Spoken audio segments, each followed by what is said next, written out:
So fly everybody's behind us. All right, we're about to launch here. So James, I'll you be tell me in a when second. Is that okay? the technology going. Just making sure the Zoom's okay. Yeah, We're good. great. Thank you all for coming out on this dark and stormy night. Welcome to the legendary Grolier Bookshop. And James, thank you so very much for sponsoring this reading of 3 Arrowsmith poets. My name is Askold Melnyczuk. I'm the publisher of Arrowsmith Press. Even as we celebrate the second life of these 3 extraordinary books, we're mindful that elsewhere it's otherwise. There are tanks and bombs dropping in Rafah, and according to the UN, northern Gaza is in the midst of a full-blown famine. Meanwhile, Russia has unleashed an all-out assault on Ukraine's energy infrastructure. Our hearts go out to all those enduring the madness of elective violence. Our hope tonight is to raise up an alternative path. For those of you who might desire to help with more than good wishes, I'd recommend donations for Ukraine go to an organization called Razom, R-A-Z-O-M. And those who would like to support refugees trying to get out of Gaza, I strongly recommend an organization called the Donkey Saddle Project, about which I first heard from Carolyn Forche, the poet Carolyn Forche. It's run by a remarkable woman named Jen Marlowe. And I have a flyer that kind of explains the project and the different folks that they're, the very specific individuals they're trying to help get out while it's still possible. So tonight's 3 readers are Diane Mehta, Stephen Cramer, and Christopher Merrill. Our first reader tonight is going to be Diane, and I will introduce all 3 of the readers at once so that you don't have me coming back and forth here and can enter into the spirit of the verse. Diane Mehta was born in Frankfurt, grew up in Bombay and New Jersey, studied in Boston, and now makes her home in New York City. She's the author of the poetry collection Forest with Castanets, as well as the Poetics and Style Guide, How to Write Poetry, and the forthcoming essay collection Happier Far, coming out from University of Georgia Press. Her work's been recognized by the Peter Hennig Literary Award, the Cafe Royal Cultural Foundation, a Kirby Mushaw Fellowship at Civitanella Ranieri, and a fellowship at Yaddo. She's the founding managing editor of A Public Space, launched and edited Glossolalia for PEN America to publish writing from traditionally underrepresented languages, and was executive nonfiction editor for Guernica. More about that later. About her latest book, Tiny Extravaganzas. Don't you just love that title just from the start? Tiny Extravaganzas. Publishers Weekly writes in a starred review, Mehta's approach to rhythm and rhyme upends traditional verse forms and phrasings that move like jazz, both against and within established poetic traditions. An incandescent intelligence animates Mehta's poems as they zigzag in ways that feel dizzying yet whole and coherent, offering the delight of exquisitely forged and quotable epigrams such as, quote, art is love modeled in experience, fired at higher temperatures than experience, end quote.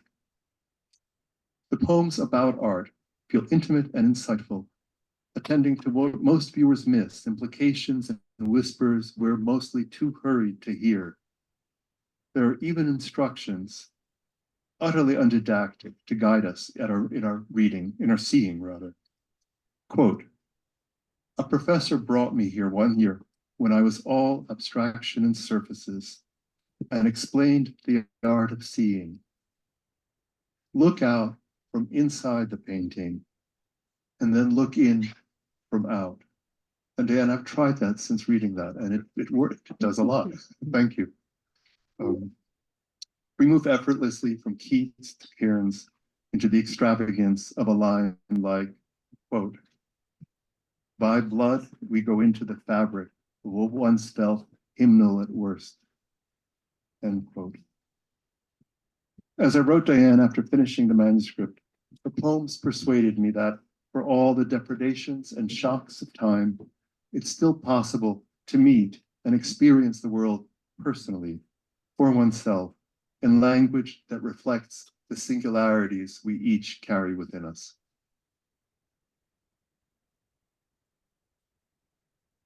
Our second reader will be Stephen Cramer.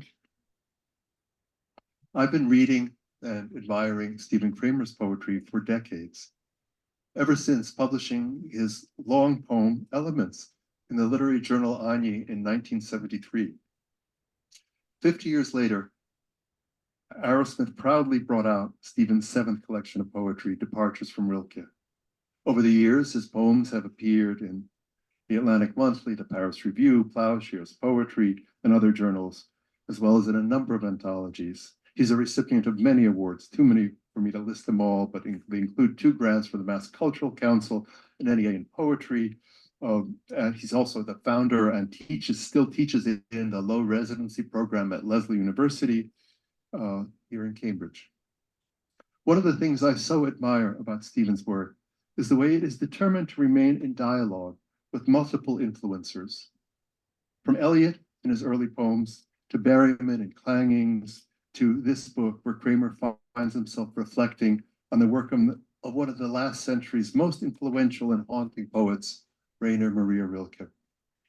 I say haunting because Rilke's reach was always directed toward those things which, almost by definition, elude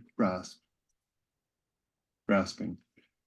In his Departures, Cramer allows himself to go places Rilke could never have imagined by repurposing, updating, and sometimes upending the subject matter and style of the originals, offering glimpses of how Rilke's concerns strike one of our contemporaries. Cramer's approach makes for an original poetry of personal and contemporary resonance, often startlingly so, as when the poet asks in a poem slyly titled Lullaby, quote, "How will you sleep when I'm dead?" After reading the book, you may well find yourself asking, what would Rilke say? About the book, poet Joyce Pesseroff wrote, quote, "Rather than offering translations, adaptations, or versions, poems in Cramer's Departures are a mind meld. They reflect, the effect is dizzying. Cramer's language keeps the reader balanced enough to follow his series of inspired cartwheels." Our third reader will be Bruce Merrill. Quote, "This chronicle took shape the day the war began, which was my 65th birthday," end quote, writes legendary traveler, war correspondent, memoirist, and poet Christopher Merrill. Chris has published 7 collections of poetry, edited many volumes and translations, and 6 books of nonfiction. His work has been translated into 40 languages. His writing about the war in Bosnia remains so relevant and current today, and I return to it even now to help me understand some of what is happening in Ukraine.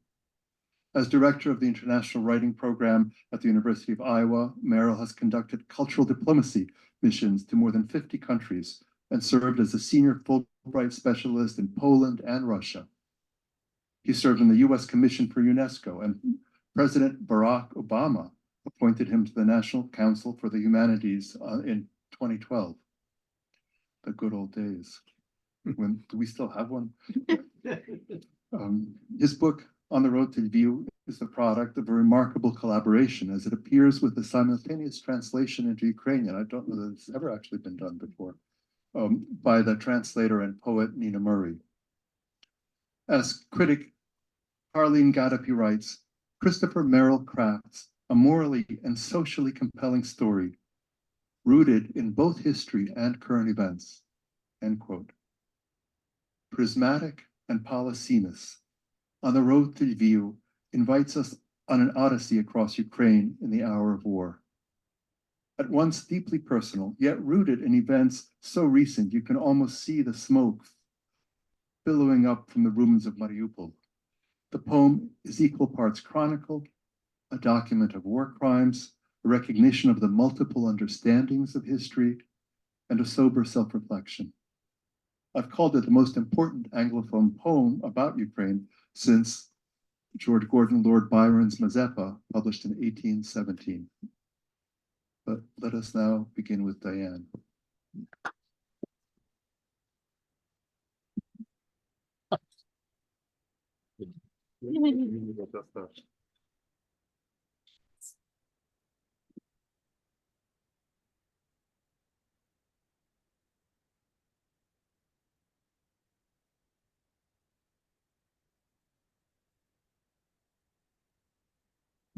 I could listen to Askold talk forever. It's thrilling to be here. I feel very lucky. I feel lucky to be reading with you guys and to be with Arrowsmith. So the first poem I'm going to read is an 11-minute poem. I'm just warning you. And then a couple more poems. And I think I'm mostly going to read about my son.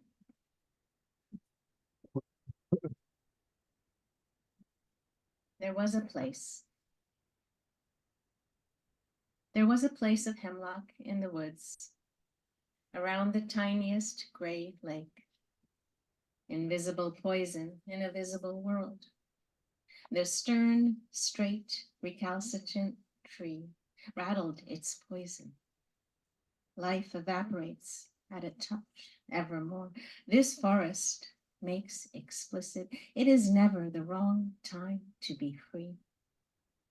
I sink undecided in wild water moving over me, weather everlasting, wind ever blasting down the lake. We threw off our belongings, shapes, sizes, bright patterned threads, rearranging our comfortings.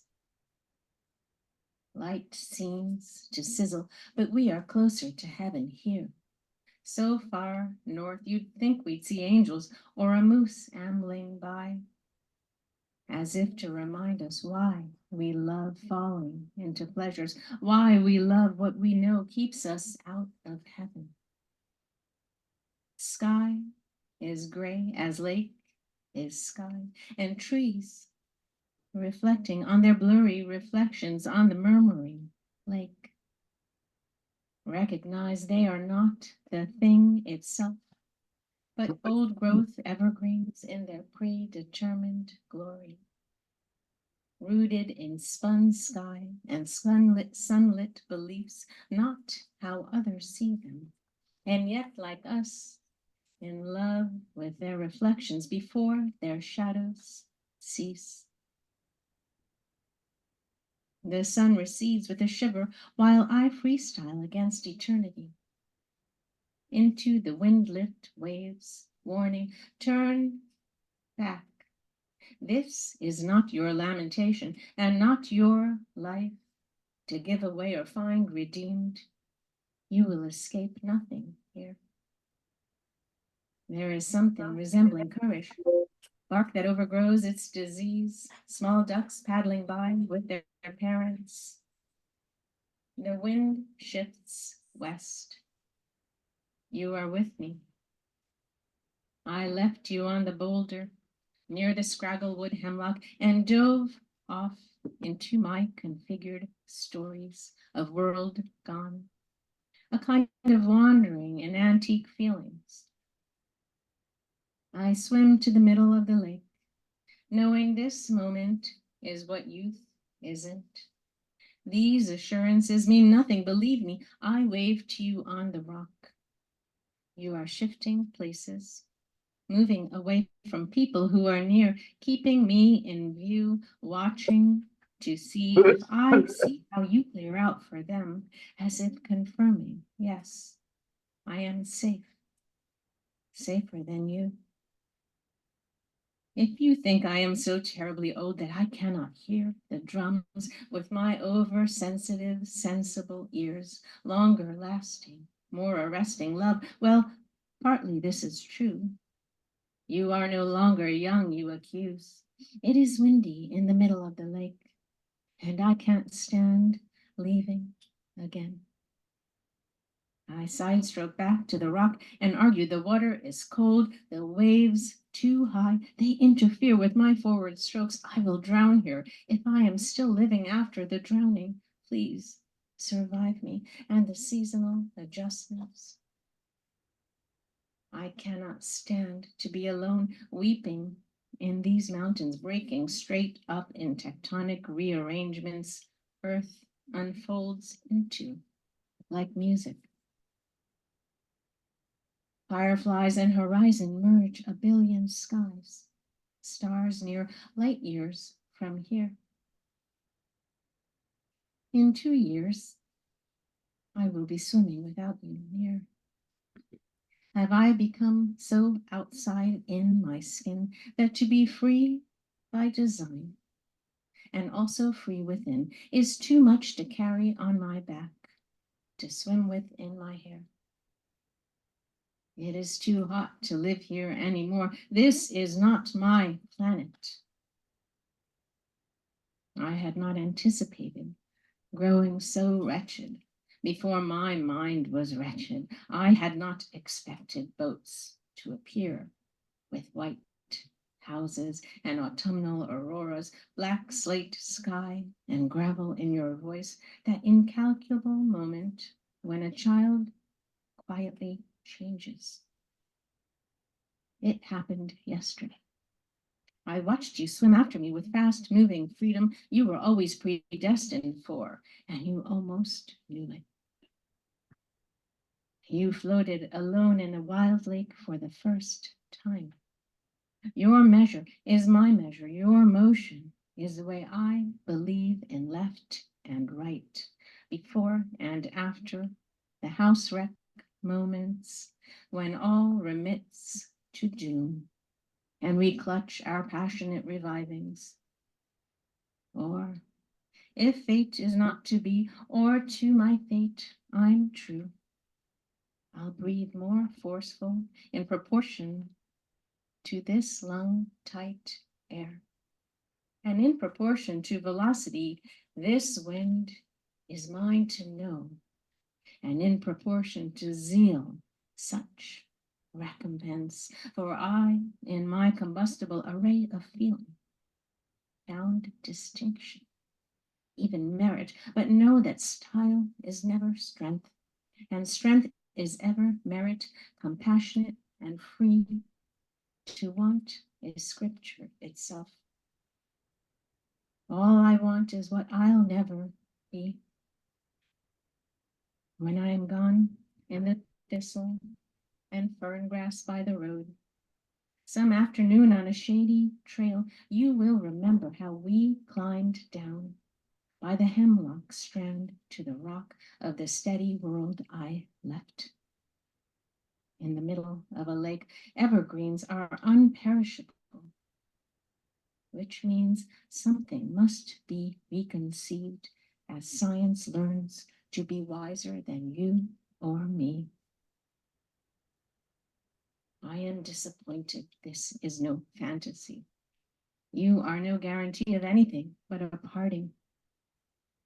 I've loved you most dazzlingly into sun cries of my soul. Is this really all true and ordinary, this fellowship when world welcomes you and I go on my way?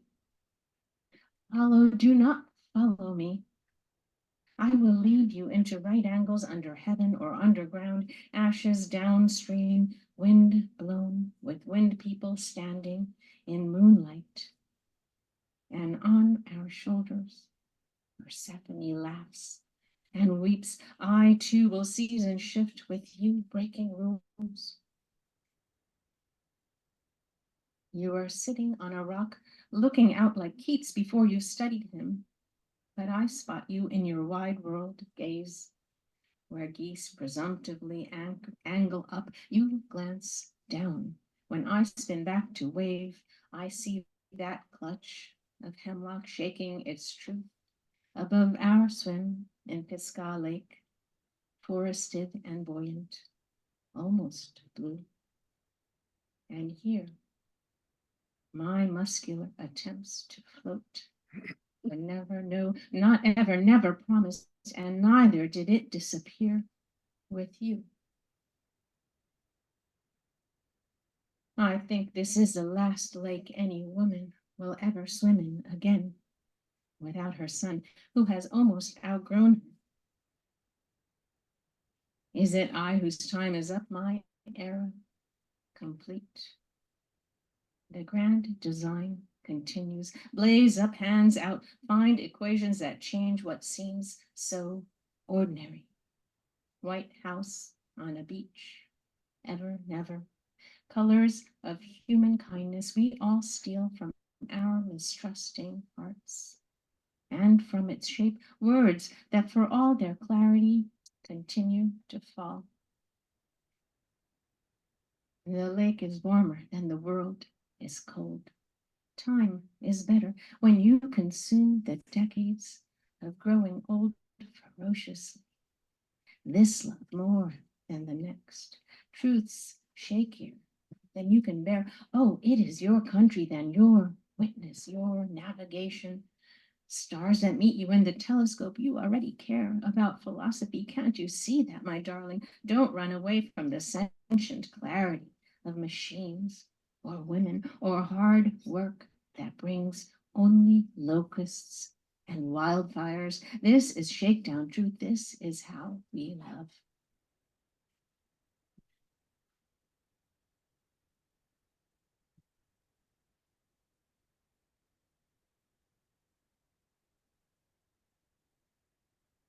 Okay, so my son is now 20.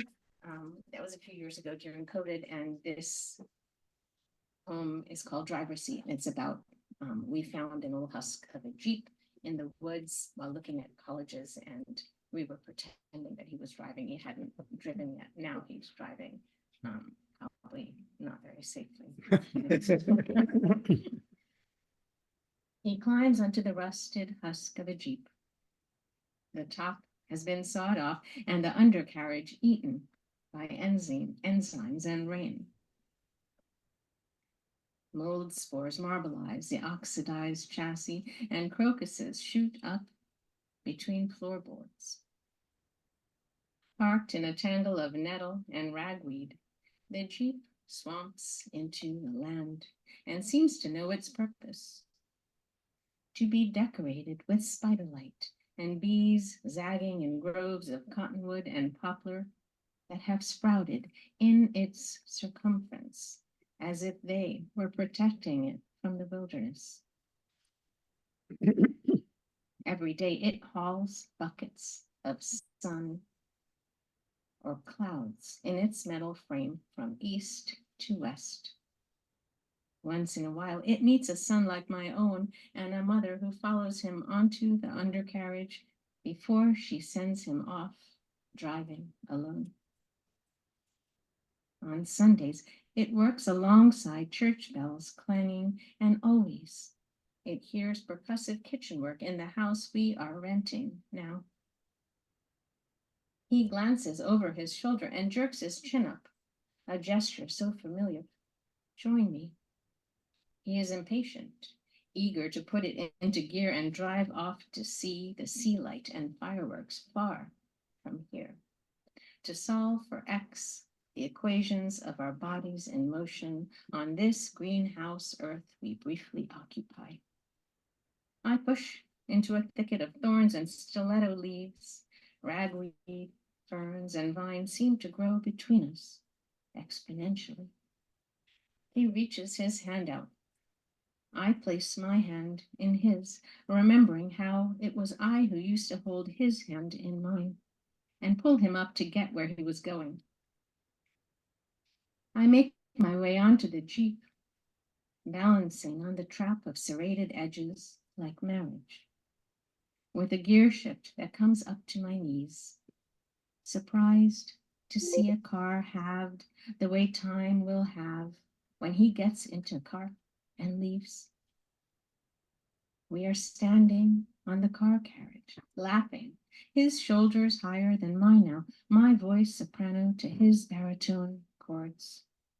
And though I am holding back tears, he sits on the imagined seat, hands on the steering wheel, and hangs there, multiplied suddenly into adulthood.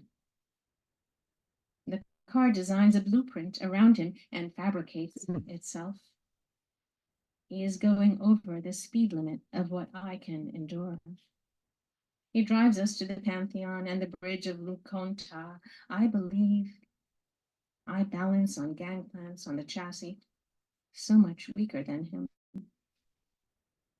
In a few days, I will teach him to drive up and down the driveway illegally because you can't do anything in a rental. And by the end of the week, he will be in the driver's seat. I have one more poem called The Rhododendron and the Maple. The maple tree was cut down in the backyard of my house, and I was imagining how sad the rhododendron bush would be after all these years of living with the maple. They were friends. All afternoon, pink petals flung about, saddling seasons of new fruit to scent the mellow air all the way to heaven. Tackle shadow crowds the patio. Ivy spills over the fence, long days to think and love and mourn the maple that shaded the garden stones. It only takes a turn of mind to imagine a tree inside its absence, so quantifiable, with lemon leaves and bark that smelled like prayer, warming after hibernating months. The tree threw branches to my son, who made crowns from leafy twigs.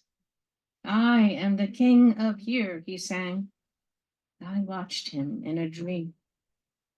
So long since rhododendron and maple rustled together, and the patio smelled of humid afternoons, crawled over with a sticky mess of beetles and worms.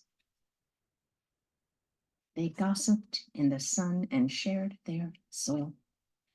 She sashayed pink tresses and dresses all spring. They talked of pedestal fuzz and divots in the bark. New life crowning up the filament to the anther nearly sprung. The cambium producing cells for new xylem and resin bitter to the tongue.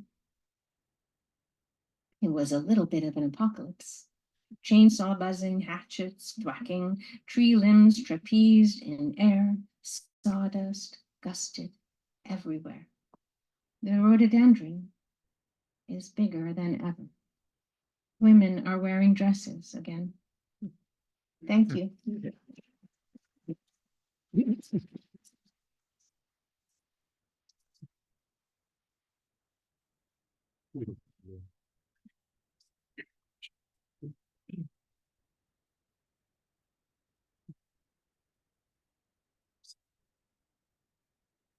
And that first poem is symphonic. And it's all about love. Not all about love, but also about love. Thank you all for coming. I assume you can hear me. Should I talk into it? I'm giving a different reading than I had expected to give. 2 weeks ago, my wife Hillary had what I'm calling a heart event because I don't like the A word. She's fine. She has a stent, no surgery. So we're very lucky. But I decided that I wanted to give a reading that was never not about her in some way or another. So I'm going to read 8 poems. They're all either 2 or 4. My wife Hillary, who is listening as I speak, so I better not screw up. In order to do that, though, I have to go way back. Which, yikes. This first poem is 40 years old. Not as old as Elements. So please deep six that poem if you can. This is from my first book, and this poem is called Maps. You can't see the little changes scribbled in here, and I don't think they make that much difference anyway. Maps. Do we love them for their honesty, for the good faith of their place names, or because the town lines strike us sadly as boundaries will? Driving from Ice Valley to Cranberry Hill, we were here and here and here. I don't remember much of either, but there was nothing like the pleasure of watching you unfold our map and smooth it out in the dash light, pressing it across your lap like fabric. I'd lost track too, worked hard to steer the curves that bore no likeness to our bodies, terrain so strange to us that day, we didn't have a clue where we were heading. But maps remind us we have taken place. And maps don't exaggerate, won't make claims to satisfy our craving for a state where everything we want stays put. And best of all, they're difficult to fold away once open. Love. With all we'll learn about erosion, let's keep a map between us, or better yet, a globe. Who wouldn't want to grasp the world?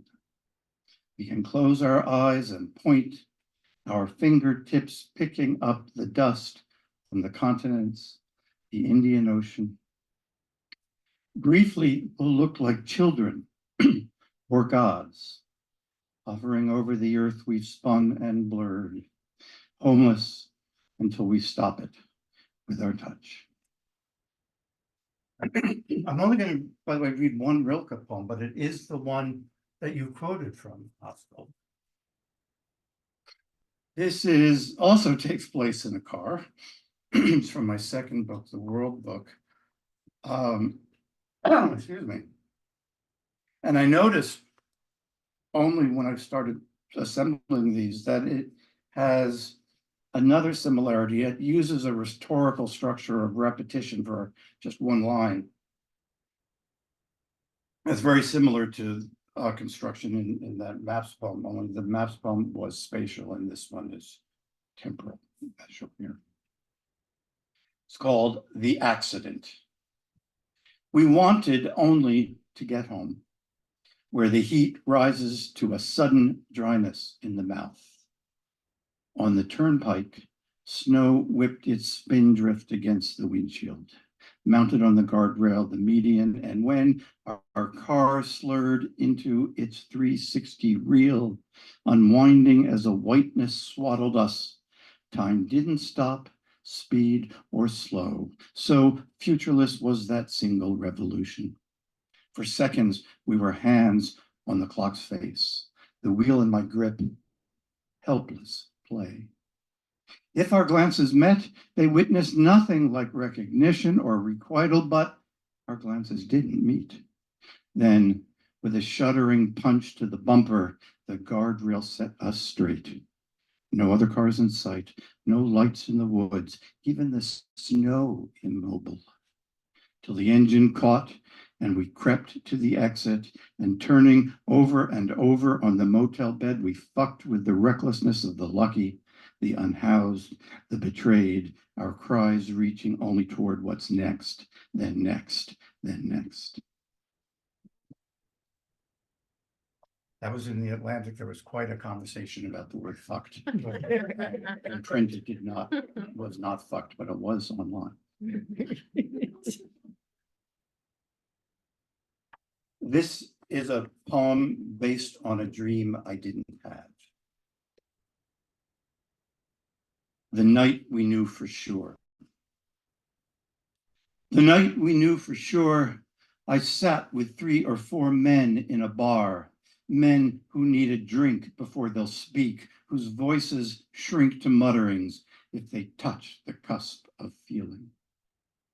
Then in walked my dead father, all compressed hilarity and need, stooped, hands in pockets shuffle, unbuttoned a lamb's wool cardigan, its country club insignia, 2 putters crossed against the sea above his heart.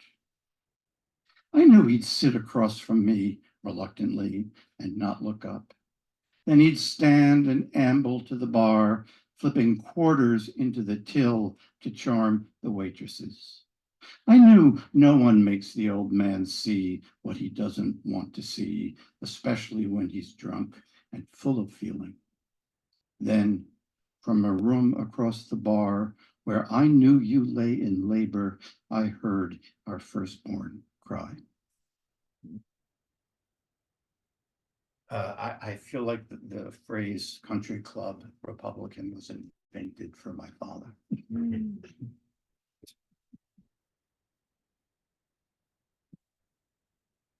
This is from Goodbye to the Orchard. The poem is called The Toughest Thing, which those of you who know of John Anderson, the late, very great, not sung enough poet, John Anderson, he has a list of 45 helpful hints for people who write poetry. And one of them is say the toughest thing. De Kooning, there's a quote of Willem de Kooning saying that paint is flesh. And if you know de Kooning's work, you know he probably painted the scariest women in modern painting. The toughest thing. De Kooning said paint is flesh, but confessed his women baffled him. This morning, you shrugged on my denim shirt, then shrugged it off and put it on again. Your belly, rounded but not yet round, made you stand a little duck-like in your underpants. Then you squeezed past me, and the door closed behind you like the last page of a brochure about amniocentesis, designed to frighten us, which it did. And afterward, the week you planned to go away began. I don't plan to get any better at going without you. Remember the lunches, the kiss in the right place? 10 years, and the toughest thing so far was when you gave up eating anything that had swallowed known sex, given birth.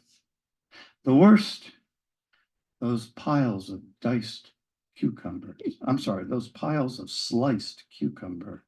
The circumference of each disc fringed by scraping a fork down the sides of the peeled whole thing. Here are some Purdue chicken tenders. Here are the clustered tomatoes that tasted like pumpkin and therefore foretold Charlotte. And here in the Cheerios is the nasal R in "You're Still Here," and the long O of the throes of labor, and all the small O's in the milk, the whole milk.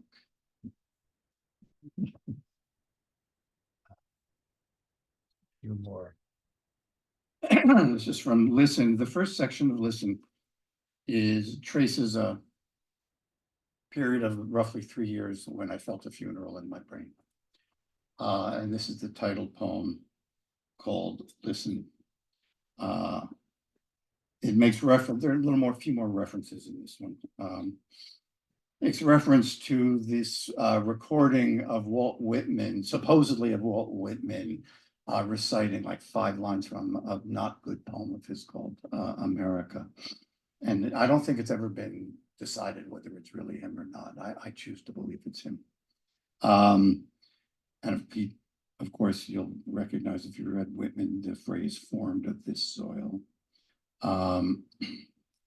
Robert Lowell has a poem where he's in McLean's, which also comes up in this poem, and he refers to him and his fellow inmates as Mayflower screwballs. Lunatic, just imagine it spelled with a K rather than with lunatic with a C. Anzio was the place where the Allies landed in Italy in World War II, where my uncle was killed. Of course, I never met him. ECT and TMS are initials for 2 forms of therapy for depression. I need a quick drink for this.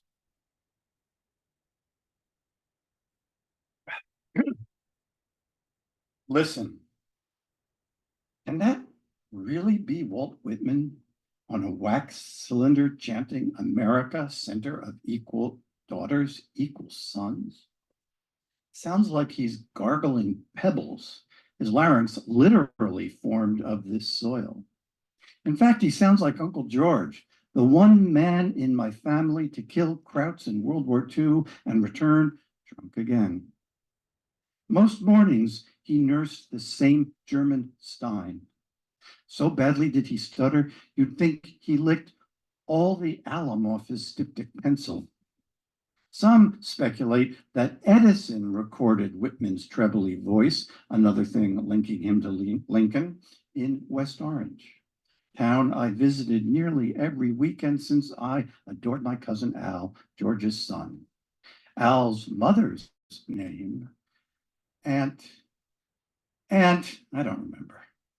I could phone Marty, the other of 2 siblings out of 4 left alive past 60. Family genealogist. She's traced Dad's line to Mary Chilton, first woman ashore at Plymouth, entitling me to Lowell's title, Mayflower Screwball. Why? Well, Marty found a 1830 Mendham census designating lunatic as Nathan Cooper Cramer's occupation. Dad chatted with his brother, Alfred, dead since Anzio, in his shaving mirror. And after ECT, TMS, and other acronyms for stir-fried brains, McLean's in my phone. How the hell did I get here? And what sector of my face do I first touch a razor to? The bedlam of thought I have in mind is a sputter of dissociation you only can talk down.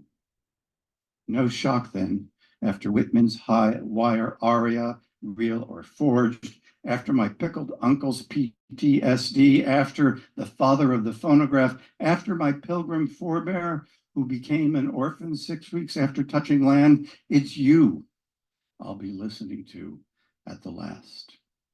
How resonant the bones of our middle ears. I suppose in that one could wonder, when is Hillary going to end up in this poem?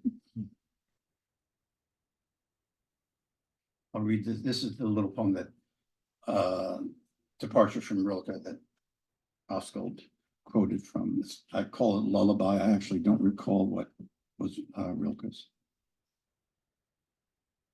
title. Lullaby to Hillary. How will you sleep when I'm dead? Without my arms like linden branches creaking as my trunk twists dreaming. Without my insomnia's wide-eyed rants putting words in your mouth and over your breasts and between your legs. Without my sleep keeping watch, leaving you to oversee your garden, dense with its scent of anise and stars. And I'll read 2 poems, new poems, and that will be it. Sort of moving from courtship to marriage to children to fear of predeceasement. It seems that the arc of a relationship. This one is called The Awful Moot, which is a phrase I actually don't really know where it comes from, but it means the last judgment. Zeus is not the god, but a dog in this poem, our dog. Otis is an Air Force base on the Cape. And in fact, I just thought of this while I was, nervous in my seat. This poem actually commemorates, I don't know if you know this, Hillary, but this poem also has a portion that describes that weekend that's described in maps. It's a little more different reading. The Awful Moot. Zeus paws our bedclothes, digging a nest, a grave to rest the dead mole. I'm sorry, let me start again. Zeus paws our bedclothes, digging a nest, a grave to lay to rest the dead mole of my dozing fist. The answer's moot. Wait, can answers or just questions be moot? Anglo-Saxon aldermen only disputed moot points. God, my head. Sometimes I'd like to cut it off and look it in the face and not take its pop quiz. The day will come when every raison d'etre I've lived through turns up in the lockbox of my death alongside my scripts. And my last judgment, AKA the awful moot, will have its say. Hell, I'm not talking faith here. But in the private creak my step makes on our old floorboards, unlatching the closet door, some spook of belief now and then rises to harrow life's nastier hijinks. Quote, whatever we did forever remains what we did, a wise woman wrote in a Polish I've Englished poorly. But the gist of it is a decent reason to give time at its most glancing a kiss. Here you lie too, our dog christened for a god panting between us, warm as a sand bluff at noon. Let's take a long minute to raise our eyes to the F-15s fanning out from Otis, Mashpee, MA, 1986. That whole fucking summer, their wings dipped to wave approval for our sizzled, nude, sun-stupid bodies, didn't they? One more mood question, and in my book, pointless. Wings alone provide more than enough excuse to look up. One more, shorter. This is called The Invisible Gorilla, and people I hope know that experiment, attention experiment where subjects are told to watch people in two different colors, t-shirts, pass or dribble volleyballs back and forth, and to keep eye on certain behaviors. As that's taking place, a person in a gorilla suit walks straight through the commotion, waves, and moves on. And something like 70% of the people who are tested don't see the gorilla. The Invisible Gorilla. Fresh from its marsh, the terrapin I crushed, shell marked with runes, surfaced last night in a dream, but left no fable. I retracted it, even while its pud blunt head would not. And if I figured death adds up to nothing, maybe I'll accept that one night smashed, I've climbed Mount Auburn's cemetery's tower and swilled a toast to the dead I didn't believe napped tight inside their marble chambers. I'd lay most any ghost back then. All loves, desperate loves, wrong one after wrong one. How many close calls in a single lifetime whisper past, unnoticed as the gorilla suits high five amid the dribbling t-shirts. Amazing how that red-winged blackbird banks.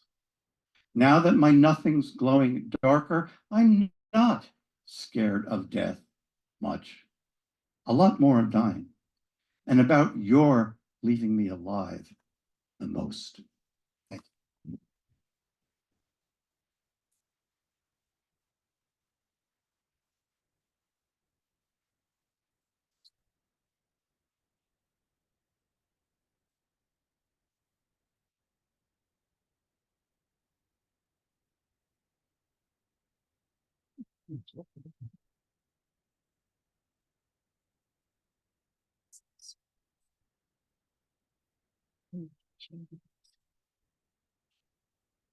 Thank you all for being here. Those are tough acts to follow. And so much love in these poems. So I'm going to ease my way into the war. This book is not out yet, but it just arrived. Marvin Bell and I wrote prose poems back and forth for about 10 years. We published a book called After the Fact, Scripts and Postscripts. And then we wrote another one called After the Fact, If and When. And we'd started on a third about at the start of the of lockdown called Here and Now. So I'm going to read you just the last one that appears in the book. It's titled Untitled, Black on Gray. What I took from the 1978 Mark Rothko retrospective at the Guggenheim was the steady darkening of his vision how the restricted palette of his late color field abstractions matched my mood as I followed my college girlfriend up the ramp gallery toward the daylight.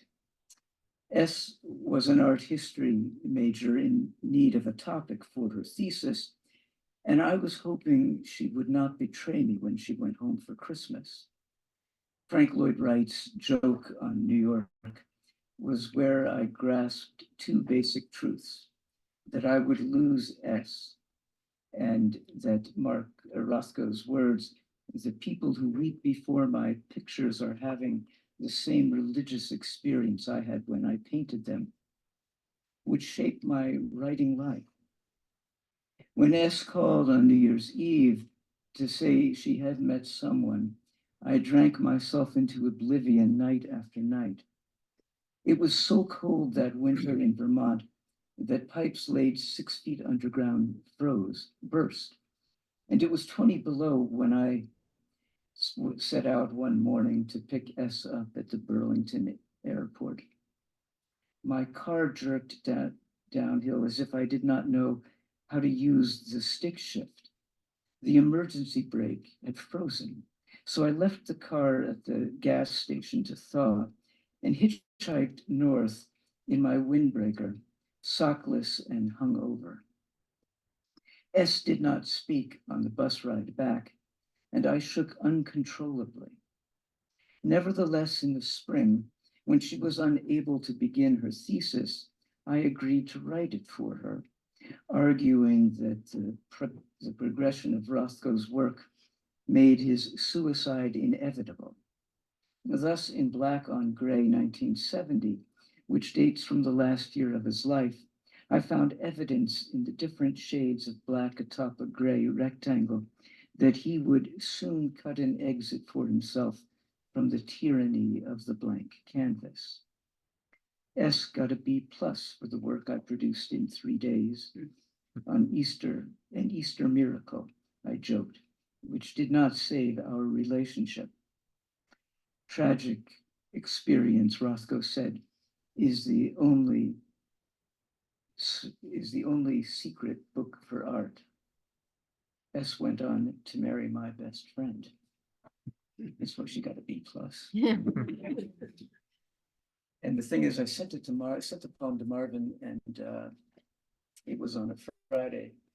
And within a couple of hours, I got a long email from him, which was quite moving, and I could see that he had a similar story to tell. And I was imagining that that's what the next para, as we like to call them, would entail. And he wrote a line that I loved. He said, "What I love about this collaboration is that it defines my immediate future."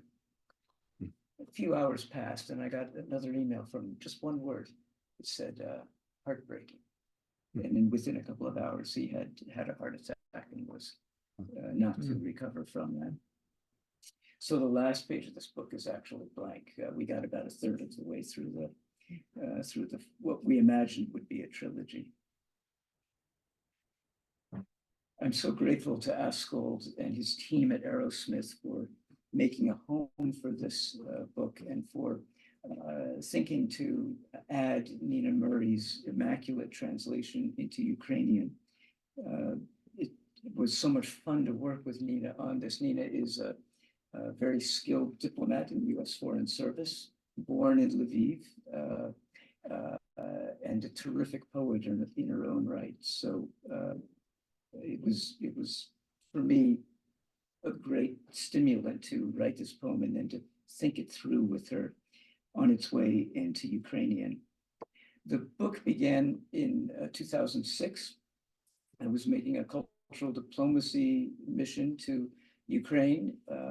It was the coldest winter in recorded history at that time.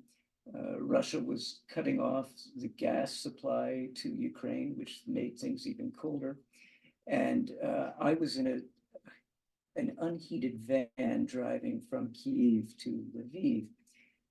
Our control officer, that is to say the local staff who would accompany me throughout this tour, was clearly going through menopause, because every few minutes she would roll the window down when she had a hot flash. And I was in the back of this van with a Ukrainian novelist who had been in the international writing program.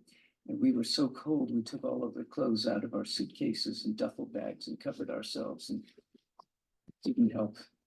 And I was literally shaking from cold.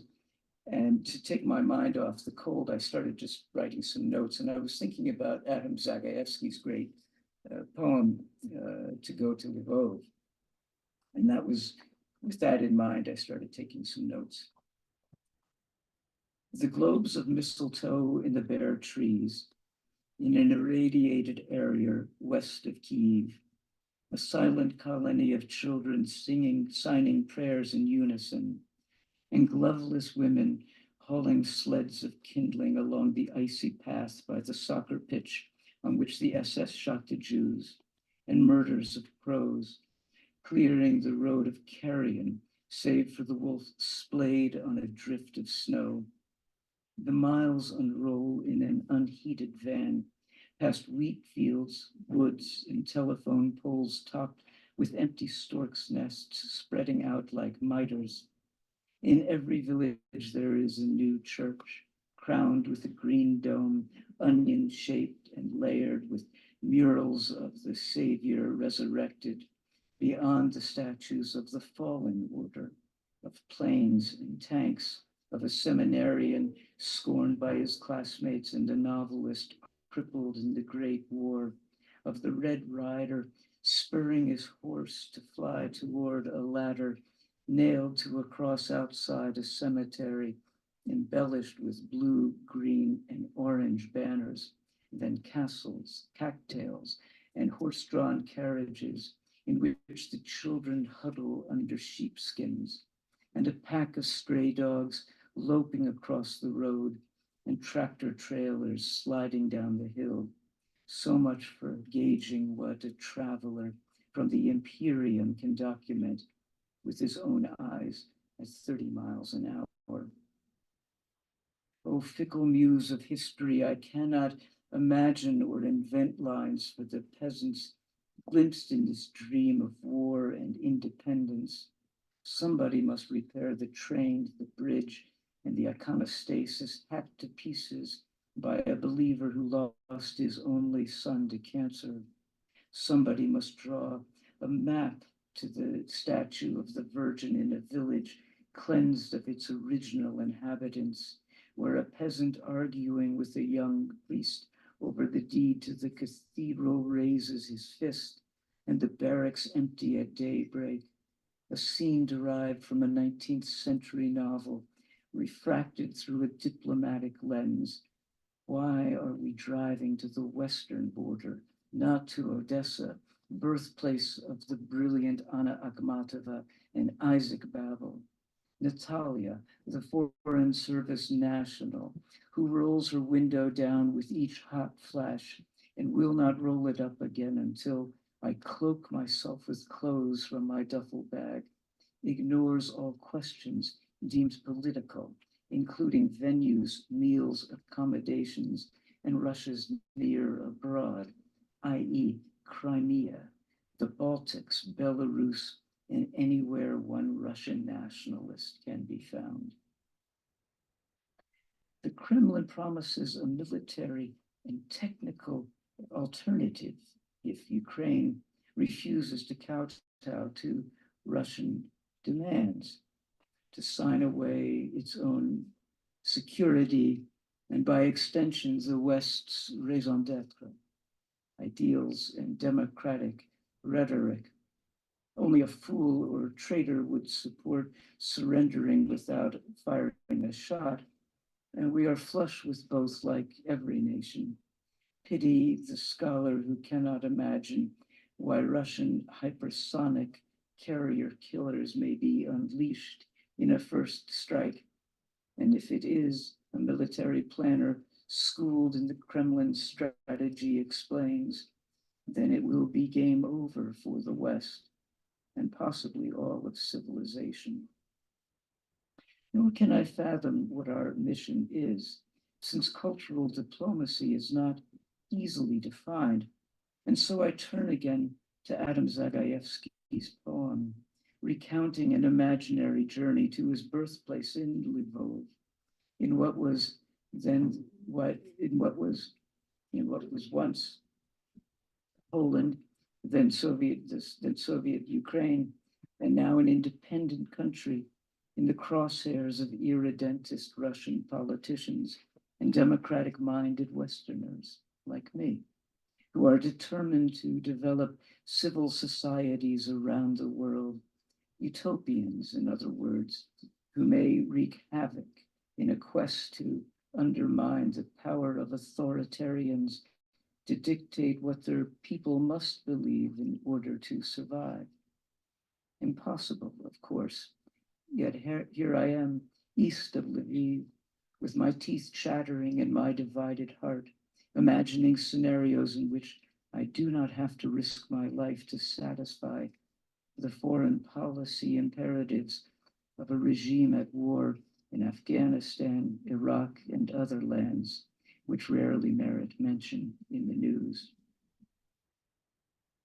When Zagajewski read at Vilenica, in the courtyard of a medieval castle that fell to ruin long ago, to the poets seated beneath a chestnut tree, which rained ripe chestnuts on their heads at intervals no one could time, their attention may have wandered, for they kept looking up as if in prayer, since poetry is prayer. This festival in the karst region of Slovenia brought kindred spirits from around the world to revel in the word made manifest. Here in the courtyard and later in a cave the organizers called their tectonic cathedral, say amen to the poets then, who savor a blaze of words under the chestnut trees. The poet's death on the spring equinox, in the pandemic's second year, begat the usual encomia, reminding readers of his translated work in English to try to praise the mutilated world, as he did after 9/11, when all too many of my countrymen considered that impossible. They still do. The Russian occupation of Crimea, the war in Donbass, and the mercenaries gathering on the border with Ukraine to join the Russian forces awaiting orders to march on Kyiv and retake what some believe is their ancestral home, their Rus. These threats to peace in Europe will continue until the strong man in the Kremlin dies, or so the commentariat believes,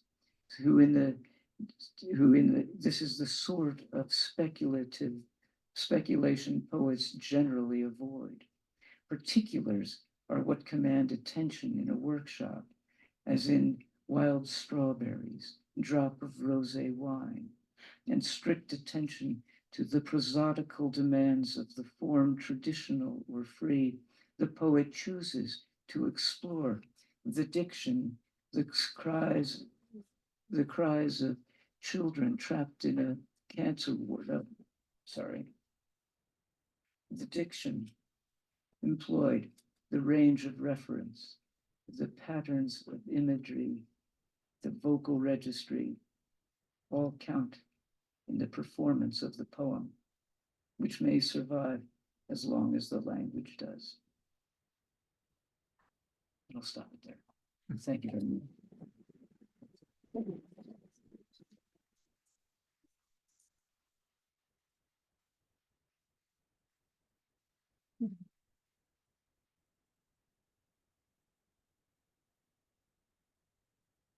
Yeah, thank you so much for 3 amazing readings. It was really dizzying to move through these worlds. So, James, there will now be a signing, is that right? Yes, we will have a book signing. Let's give the 3 poets another round of applause.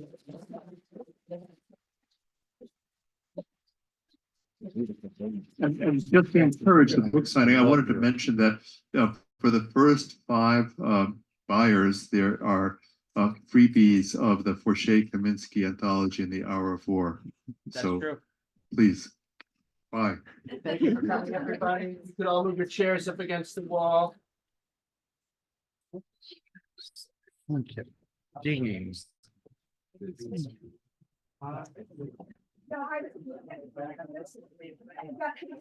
Our third day, right? Yeah. then- First launch.